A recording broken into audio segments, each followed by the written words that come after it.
اعوذ باللہ من الشیطان الرجیم بسم اللہ الرحمن الرحیم ام حسبتم ان تدخلوا الجنہ ولما يأتكم مثل الذين خلوا من قبلكم مستهم البأساء والضراء وزلزلوا حتى يقول الرسول والذين آمنوا معه متى نصر اللہ۔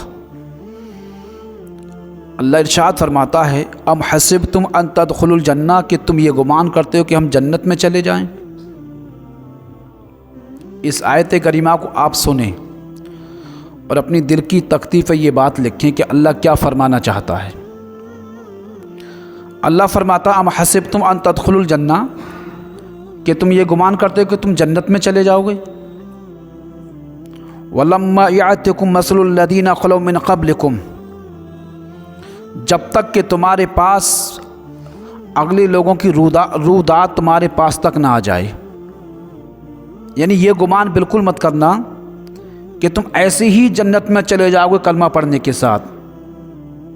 تم سے پہلی امتوں پر جو ظلم و ستم ہوا ہے وہ تمہارے ساتھ بھی کیا ہوگا؟ ضرور بولو ضرور۔ جو ظلم و ستم پچھلی امتوں پہ ہوا ہے وہ تمہارے ساتھ بھی ہوگا۔ تم نے ابھی کلمہ پڑھا ہے، تم مسلمان بنے ہو، مومن نہیں بنے ہو ابھی تو۔ حضرت اس کا جو شأن نزول حضرت خباب بن ارت رضی اللہ تعالی عنہ، غزوہ احزاب کا یہ واقعہ ہے۔ میرے سرکار کعبہ کے صحن میں چادر کی تکیہ بنا کے آرام فرماتے۔ بخاری شریف کی حدیث پاک ہے، آئے صحابہ کرام کہا یا رسول اللہ، اللہ ہماری مدد کیوں نہیں فرماتا؟ آپ دعا کیوں نہیں فرماتے ہماری مدد کے لیے؟ شدت بھوک اور ٹھنڈی کی وجہ سے یہ لوگ پریشان ہو گئے۔ تو صحابہ کرام کا مزاج اور ان کا حال دیکھیں آپ۔ تو میرے سرکار سے جب دعا کے لیے کہا گیا کہ حضور آپ دعا کیوں نہیں کرتے اور اللہ ہماری مدد کیوں نہیں فرماتا اللہ ہماری مدد، تو میرے سرکار نے پھر فرمایا اور قرآن کی آیت کریمہ لے، تم یہ گمان مت کرو کہ ہم نے کلمہ پڑھ لیا تو ہم جنت میں چلے جائیں گے۔ آقا فرماتے ہیں صحابہ کو مخاطب کر کے فرمایا کہ تم سے پہلے جو نبی اور ان کی امتیں گزری ہیں نا، تفاسیر میں لکھا ہے ان کے بارے میں کہ ان امتوں کو زمینوں کے نیچے گاڑ دیا جاتا تھا، سر اوپر اور آدھا پورا دھڑ کیا بولو زمین سے نیچے، اس کے بعد گردنوں کو کاٹ دیا جاتا تھا۔ حتیٰ کہ بعض تفاسیر میں لکھا کہ آرا لے کے ان کو بیچ میں سے چیر دیا کرتا تھا، اور لوہے کی جو کنگھی ہوتی نا ان سے ان کے جسم کی کھالوں کو کھینچا جاتا تھا۔ آقا فرماتے ہیں تب بھی وہ ایک ذرے کے لیے اپنے ایمان سے نہیں ہٹے، ایک ذرے کے لیے اپنے ایمان سے جسم کے ٹکڑے کر دینا کوئی معمولی بات ہے؟ کوئی آج لوگ پیسے سے ایمان بدل لیتے ہیں، یہاں تو جان کا معاملہ، جان بھی ایسی فرمایا کہ جسم کو آرے سے کاٹا جاتا تھا پچھلی امتوں کو، لیکن جب ان کے دل میں ایمان آ گیا تو ایک ذرہ برابر ان کو مزلزل نہیں کر سکتا۔ تو قرآن کا مقصد یہ کہ جب تک یہ دقت تمہارے پاس نہیں آئے گی جب تک تم جنت میں نہیں جا سکتے، یعنی یہ ظلم و ستم ہونا ہے تمہارے اوپر، اس وقت انسان کی آزمائش ہوگی کہ ایمان اس کے پاس ہے کتنا۔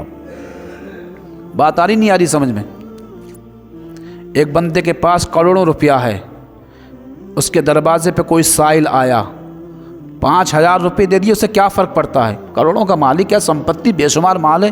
ایک بندے کے پاس 100 روپے ہیں، اس سے 50 روپے کا سوال کیا، اب اس نے 50 روپے اسے دے دیے، یہ اس سے لاکھ گنا بہتر ہے جس کے پاس کروڑوں روپیہ ہے۔ اس لیے حدیث میں فرمایا کہ 1 روپیہ 1 لاکھ روپے سے بہتر ہے۔ صحابہ نے پوچھا رسول اللہ وہ کیسے؟ کہ جس کے پاس 1 لاکھ روپیہ ہو اور 5 روپے کسی کو دے دے تو کچھ فرق نہیں پڑتا، اور جس کے پاس 1 ہی روپیہ ہو اور 1 ہی روپیہ صدقہ کر دے اللہ کی راہ میں، اس سے بہت بڑا فرق پڑتا ہے۔ بات آ رہی نہیں آ رہی سمجھ میں؟ انبار جس کے پاس ہو، گودام مال کا انبار، کھانے پینے کا انبار، کپڑے کا انبار ہو، پیسے کے انبار ہو، اور اس میں کچھ دے دے اللہ کی راہ میں تو فرق نہیں پڑتا، سخی تو مانا جائے گا لیکن فرق نہیں پڑتا۔ لیکن جس بندے کے پاس ایک ہی ٹائم کا کھانا ہو، اس کے دسترخوان پہ رکھا ہو، اور وہی کھانا کسی سائل کو دے دے، یہ زبردست ایمان کی پہچان ہے۔ یہ اللہ نے فرمایا تم یہ گمان کرتے کہ تم جنت میں چلے جاؤ گے؟ حتیٰ کہ تم سے پہلے والوں کی رودات تمہارے پاس آئے گی۔ فرمایا مستہم البأساء والضراء وزلزلوا حتى يقول الرسول والذین آمنوا معه متى نصر اللہ، یہاں تک کہ پریشانی شدت ان تک پہنچے گی اور وہ ہلا ہلا ڈالے جائیں گے، یعنی ریزہ ریزہ ہو جائیں گے۔ حتیٰ یقول الرسول والذین آمنوا معه، حتیٰ کہ رسول اور ایمان والے پکار اٹھے کہ اللہ کی مدد آئے گی کب، اتنی شدت کی تکلیف ہوگی۔ پھر اللہ نے فرمایا الا ان نصر اللہ قریب، خبردار اللہ کی مدد بہت قریب ہے۔ اب جب تمہارا ایمان اتنا مضبوط ہو جائے گا تو پھر سمجھو کہ اللہ کی مدد بھی تمہارے کیا پھر بہت قریب رہے گی۔ آپ اندازہ لگائیے، فوج میں ایسی بھرتی نہیں کیا جاتا، رننگ کروائی جاتی بھائی، اس کے جسم کو آزمایا جاتا ہے، اس کے اعضاء کا ٹیسٹ کیا جاتا ہے، وہ دیکھتے ہیں اس لائق ہے یا نہیں۔ مطلب کہ لاکھوں کی رننگ میں چند ہی بچے لیے جاتے ہیں، اس کا کیا مطلب؟ اس کا مطلب یہی ہے کہ بھئی فوج میں جو بندہ جائے گا اسے دیکھا جائے گا وہ کس کیٹیگری کا ہے، صرف طاقت سے ہی کام نہیں چلے گا، اس کے اعضاء صحیح ہے نہیں ہے، وہاں جانے کے بعد سستی اور ذرا سی بھی کاہلی ہوئی تو ہمارا ملک خطرے میں پڑ جائے گا، اس لیے ٹاپ کوالٹی کے اس میں لیے جاتے ہیں۔ تو ایسی ایمان والوں کا بھی امتحان ہے بھائی، ان کو آزمایا جائے گا، ذرا سی پریشانی سے مومن نہیں بنتا انسان۔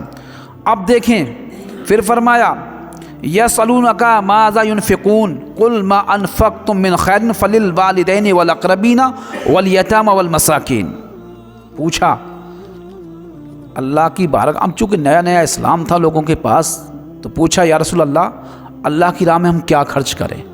سرکار سے معلوم کرتے، ہر مسئلہ جاتے، بڑے بڑے عالم ہونے کے باوجود بھی بارگاہ مصطفیٰ میں جاتے ادب کے ساتھ اور کہتے یا رسول اللہ ہم خرچ کیا کریں؟ تو قرآن نے جواب دیا، قرآن نے فرمایا، دراصل ایک صحابی ہیں عمر بن جموع، ان کے پاس بہت مال تھا، جب اس آیت کریمہ پہ نظر پڑی تو کہا یا رسول اللہ ہم کیا خرچ کریں؟ تو انہیں بتایا یہ تم سے سوال کرتے ہیں خرچ کرنے کے تعلق سے، تو فرمایا من خیر فللوالدین والاقربین، اچھے مال میں سے، جائز مال میں سے اپنے والدین، اپنے احبہ، رشتہ دار، عزیز و اقارب، مسکین لوگ، یتیم لوگ اور وہ راستے کی مسافر، ان کے لیے یہ خرچ کریں۔ وما تفعلوا من خیر فإن اللہ بہ علیم، اور بھلائی اور تم کیا خرچ کرتے ہو اللہ خوب جانتا کہ تم خرچ بھی کیا کرتے ہو، اللہ یہ بھی جانتا ہے۔